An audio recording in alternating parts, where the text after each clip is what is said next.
कौवा सीधा जाकर बूढ़ी चिड़िया में लगता है। गौरी और जग्गू गिर जाते हैं। मार दिया, मुझे मार दिया इस कौवे ने। बुढ़िया अंधी हो क्या, दिख नहीं रहा, जानबूझकर सड़क के दरमियान में बैठी हुई हो। मेरा पंख टूट गया है और तुम उल्टा मुझे ही बुरा भला बोल रही हो। अपने बेटे की उम्र देखो, इस उम्र में भी कोई चलाता है मोटरसाइकिल। जग्गू कौवा अपनी मम्मा गौरी कौवी के साथ अपनी नानों के पास जाता है। जग्गू कौवा अपनी नानों के जंगल में खूब मस्तियाँ करता है। वो जंगल घूमता है, फलदार पेड़ों से फल खाता है और मज़े करता है। उस जंगल में कबूतर के बेटे कीकी के पास मोटरसाइकिल थी। जग्गू कौवा कबूतर के बेटे कीकी से दोस्ती कर लेता है। कीकी, मुझे भी अपनी मोटरसाइकिल पर घुमाओ ना, मेरा भी मोटरसाइकिल पर बैठने को दिल कर रहा है। ठीक है, लेकिन तुम्हें मोटरसाइकिल चलाना नहीं आती, तुम मेरे पीछे बैठो, मैं चलाता हूँ। जग्गू कौवा कीकी के पीछे बैठ जाता है और जंगल की सैर करता है। कीकी, और तेज चलाओ, और तेज चलाओ। ना, मेरे पापा ने मुझे 40 की स्पीड से ऊपर जाने को मना कर रखा है। वो दोनों जंगल घूमकर वापस आते हैं। जग्गू कौवा अपनी नानों के घर चला जाता है और कीकी अपने घर चला जाता है। दूसरे दिन गौरी कौवी जग्गू से कहती है, जग्गू बेटा, आज हम वापस जा रहे हैं। मम्मा, मुझे 1-2 दिन और यहाँ रहना है, मुझे कीकी से मोटरसाइकिल चलाना सीखना है। नहीं, मैंने कहा ना, आज हम वापस जा रहे हैं। जग्गू कौवे की नानो जग्गू कौवे को जाते हुए कुछ पैसे देती है और जग्गू कौवा अपनी मम्मा के साथ अपने घर वापस आ जाता है। घर आकर जग्गू कौवा तो एक ही रट लगाए हुए था, मुझे मोटरसाइकिल लेना है। मम्मा पापा, मुझे मोटरसाइकिल लेना है। कालू जी, मेरा बेटा बहुत जिद कर रहा है, इसे मोटरसाइकिल ले देना। कहाँ से ले दूँ मैं इसे मोटरसाइकिल, मेरे पास इतने पैसे नहीं है। कुछ पैसे जग्गू को इसकी नानों ने दिए हैं और बाकी के तुम अपने पास से डाल लो। कालू कौवे को अपने बेटे और पत्नी की बात मानना पड़ती है और कालू कौवा अपने बेटे जग्गू को मोटरसाइकिल ले देता है। जग्गू कौवा मोटरसाइकिल देखकर बहुत खुश था। वो अपनी मोटरसाइकिल पर जंगल घूमने जाता है। वो आहिस्ता आहिस्ता मोटरसाइकिल बहुत तेज चलाने लगता है। जग्गू कौवे की मोटरसाइकिल तो पूरे जंगल में घूम रही थी, कभी यहाँ तो कभी वहाँ, हर तरफ जग्गू की मोटरसाइकिल का शोर था। गुड़िया बेटी, ये शोर कैसा है?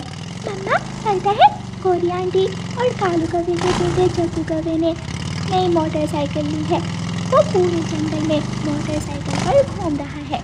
जग्गू कौवा शाम तक घूमता है और फिर शाम के अपने घर चला जाता है। मम्मा, मुझे बहुत मज़ा आया, आज मैंने पूरी स्पीड से मोटरसाइकिल चलाई। मम्मा, कल मैं आपको पीछे बिठा कर चलाऊंगा मोटरसाइकिल। दूसरे दिन गौरी कौवी ने बाजार जाना होता है। वो जग्गू कौवे से कहती है, जग्गू बेटा, मुझे भी साथ ले जाओ, मुझे चूड़ियों की दुकान पर जाना है। हाँ मम्मा, चले जल्दी चले। गौरी कौवी जग्गू के पीछे बैठ जाती है और जग्गू कौवा मोटरसाइकिल चलाता है। जग्गू कौवा तेजी से मोटरसाइकिल चला रहा था। सामने बूढ़ी चिड़िया बैठी तिनके इकट्ठे कर रही थी। जग्गू कौवा सीधा जाकर बूढ़ी चिड़िया में लगता है। गौरी और जग्गू गिर जाते हैं। मार दिया, मुझे मार दिया इस कौवे ने। बुढ़िया अंधी हो क्या, दिख नहीं रहा, जानबूझकर सड़क के दरमियान में बैठी हुई हो। मेरा पंख टूट गया है और तुम उल्टा मुझे ही बुरा भला बोल रही हो। अपने बेटे की उम्र देखो, इस उम्र में भी कोई चलाता है मोटरसाइकिल। जा चुप करके चली जा, अभी तो पंख टूटा है, अगर ज्यादा बातें की तो तेरी गर्दन ही तोड़ दूंगी। चल जग्गू बेटा, चलें। गौरी कौवी फिर से जग्गू के पीछे बैठती है और वहाँ से चली जाती है। जग्गू कौवा अपनी मम्मा को चूड़ियों की दुकान पर छोड़ता है और मोटरसाइकिल लेकर फिर से जंगल निकल जाता है। जग्गू तो अब 1 व्हीलिंग भी करने लगा था। वो मोटरसाइकिल का अगला टायर ऊपर हवा में उठाकर मोटरसाइकिल चला रहा था। बच्चों, इधर आ जाओ, देखो वो कौवा कैसे रफ्तार में आ रहा है। रानू चिड़िया अपने बच्चों को बचाती है और जग्गू कौवा हवा की तरह पास से गुजर जाता है। शाम को रानो चिड़िया गौरी कव्वी के घर जाती है। गौरी बहन, अपने जग्गू बेटे को समझाएं। क्या किया है मेरे जग्गू बेटे ने? ये जंगल के रास्ते में वन व्हीलिंग कर रहा था और स्पीड इतनी तेज थी कि मैं और मेरे बच्चे बहुत मुश्किल से बचे जग्गू के मोटरसाइकिल से। अगर बच गई हो तो मुझे क्या बताने आई हो? अब क्या तेरी वजह से मेरा जग्गू मोटरसाइकिल ना चलाए? जा जा अपना काम कर। मेरा जग्गू तो ऐसे ही जंगल में आज़ादी से घूमेगा। जब गिरकर टांग तुड़वाएगा तो फिर पता चलेगा तुझे। काएं काएं कर रही हो? रानो चिड़िया गुस्से में वहाँ से चली जाती है। जग्गू कौवा स्पीड से आता है और जोर से पेड़ से मोटरसाइकिल टकराता है। पेड़ के ऊपर बुलबुल का घोंसला था और बुलबुल के घोंसले में 2 अंडे थे। बुलबुल का एक अंडा नीचे गिरता है और टूट जाता है। जग्गू कौवा इधर उधर देखता है और भाग जाता है। मेरा अंडा किसने तोड़ दिया? बुलबुल, मेरा नाम ना लेना। तुम्हारा अंडा गौरी के बेटे जग्गू कौवे ने तोड़ा है। उसने स्पीड से मोटरसाइकिल लाकर पेड़ से टकराया और तुम्हारा अंडा घोंसले से गिर गया। मैं अभी उसकी माँ को जाकर बताती हूँ। बुलबुल उड़ती है और गौरी कव्वी के पास जाती है। गौरी कव्वी घर के बाहर बैठी हुई थी। कालू जी, सूसू की आवाज़ सुन रहे हो? ये मेरे जग्गू की मोटरसाइकिल की आवाज़ है। बिजली की रफ्तार से चलाता है मेरा जग्गू मोटरसाइकिल। ये फिर से आवाज़ आई। बुलबुल भी वहाँ पहुँच जाती है। गौरी, तुम्हारे बेटे ने मेरे पेड़ से मोटरसाइकिल टकराकर मेरा अंडा तोड़ दिया है। मोटी बुलबुल, तुझे किसने कहा था रास्ते वाले पेड़ पर अपना घोंसला बनाने को? मेरा घोंसला तो एक तरफ है और वो पेड़ रास्ते से दूर है। तो फिर क्या करें? ऐसा करो, तुम और अंडा दे देना। क्यों कालू? कालू कौवा और गौरी कव्वी हंसने लग जाते हैं। तभी एक शोर की आवाज़ आती है। धमाका बहुत जोर का था। पक्षी उड़ते हुए पेड़ों से ऊपर निकल जाते हैं। कौवे आसमान में शोर करने लगते हैं। कालू, ये क्या हुआ है? ये आवाज़ कैसी थी? सब पक्षी आवाज़ की तरफ भागे जा रहे थे। कालू कौवा और गौरी कव्वी भी उस तरफ उड़ते हैं। सामने जग्गू कौवा गिरा पड़ा था और मोटरसाइकिल टूट चुकी थी और जग्गू कौवे के सर से खून बह रहा था। बेचारा मर गया। दोष इसका नहीं, इसके माँ बाप का है। छोटी सी उम्र में क्या ज़रूरत थी इस बेचारे को मोटरसाइकिल लेकर देने की। कौवा और कव्वी भी पहुंच जाते हैं। मेरा जग्गू, मेरे जग्गू को क्या हो गया? मेरा जग्गू। गौरी और कालू फूट फूट कर रो रहे थे। लेकिन अब क्या फ़ायदा?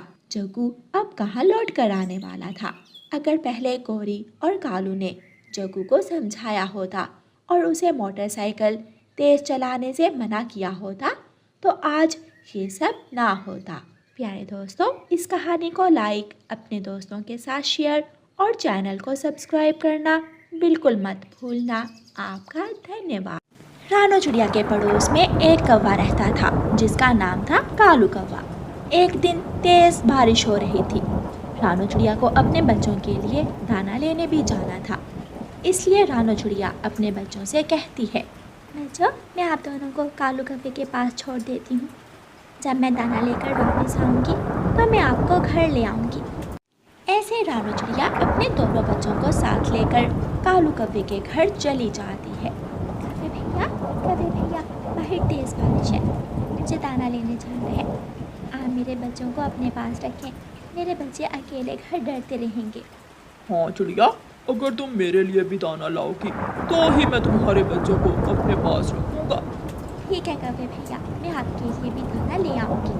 रानो चिड़िया अपने दोनों बच्चों को कौवे के पास छोड़कर दाना लेने चली जाती है।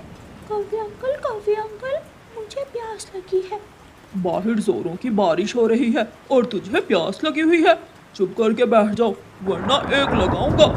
वो चुप करके बैठ जाता है। रानो चिड़िया तेज बारिश में घने जंगल की तरफ जाती है। वहाँ हर तरफ पानी ही पानी था। रानो चिड़िया को एक पेड़ के पास कुछ चावल नजर आते हैं। चिड़िया खुश हो जाती है और चावल के दानों के पास जाती है। तुम्हारी माँ तो अभी तक नहीं आई, जाओ तुम दोनों मेरे लिए दाना लेकर आओ। अंकल कौवे, हम तो छोटे बच्चे हैं, हम आपके लिए दाना कैसे ला सकते हैं? अगर तुम मेरे लिए दाना नहीं लाओगे तो मैं तुम दोनों को बिल्ली को दे दूंगा और बिल्ली से कहूंगा बिल्ली बिल्ली इन दोनों को खा जाओ। बच्चे डर जाते हैं और कहते हैं, अंकल ना ना, बिल्ली को मत बुलाना, हम आपके लिए दाना लेने जाते हैं। कुकू और गुड़िया कौवे के घर से निकलते हैं। वो बच्चे थे, उन्हें क्या पता कि दाना कहाँ से मिलता है।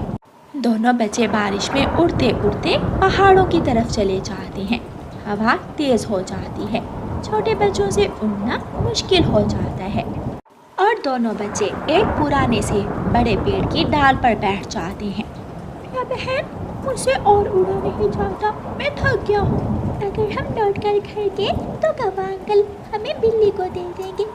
कुकू भाई, हम यहाँ बैठकर ही मम्मा का इंतजार करते हैं।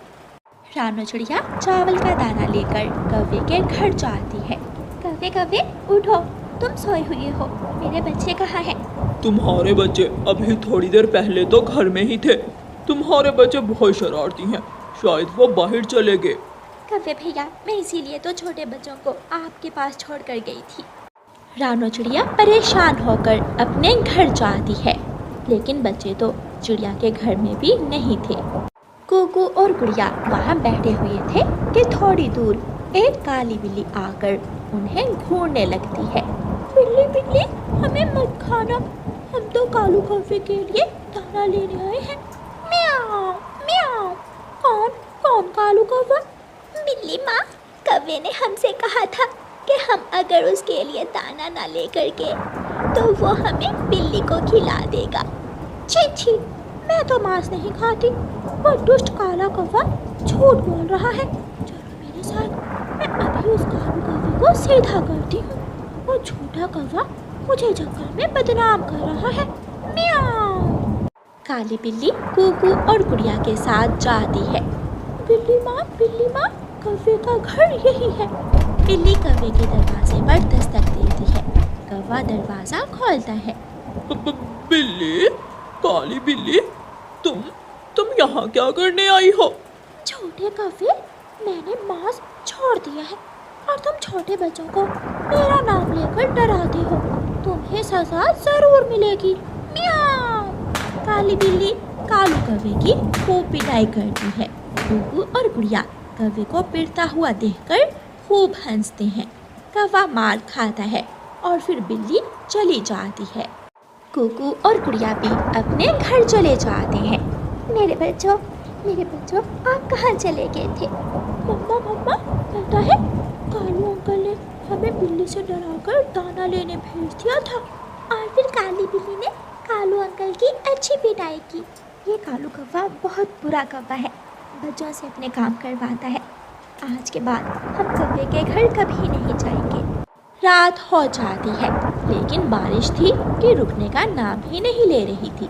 कालू कौवे का भूख से बुरा हाल था। कालू कौवा भूख का सताया हुआ अपने घर से निकलता है।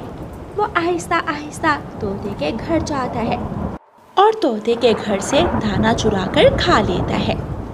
कालू कौवा जब तोते के घर से बाहर निकलता है तो सामने पेड़ पर भूखी चील बैठी हुई थी। कौवे, मैं भूखी हूँ, क्या तुम मेरा भोजन बनाओगे? चील, मैं तो बूढ़ा कौवा हूँ, मेरा मांस बहुत सख्त और कड़वा होगा। मैं सख्त मांस ही खा लूँगी। यहाँ आओ, मेरे पास आओ। लेकिन कालू कौवा जल्दी से वहाँ से भाग जाता है। चील भी कालू कौवे के पीछे लग जाती है। कौवा आगे आगे और चील पीछे पीछे।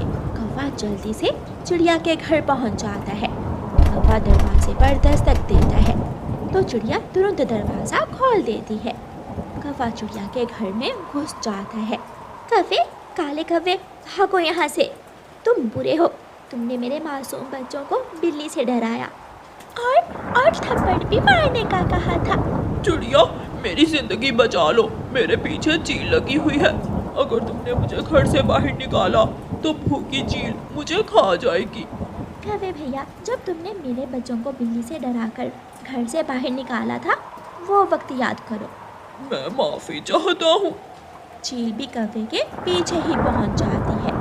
कौवा जल्दी से दरवाजे की कुंडी लगा लेता है। कौवे, काले कौवे, तुम मुझसे बच नहीं पाओगे, मैं तुम्हें खा जाऊंगी, दरवाजा खोलो। कौवा डर के मारे घोंसले में छुप जाता है और चील गुस्से में वहां से चली जाती है। कौवे अंकल, अब पता चला हमें किसी वक्त भी किसी की ज़रूरत पड़ सकती है, इसलिए हमें दूसरों से मिलजुल कर रहना चाहिए।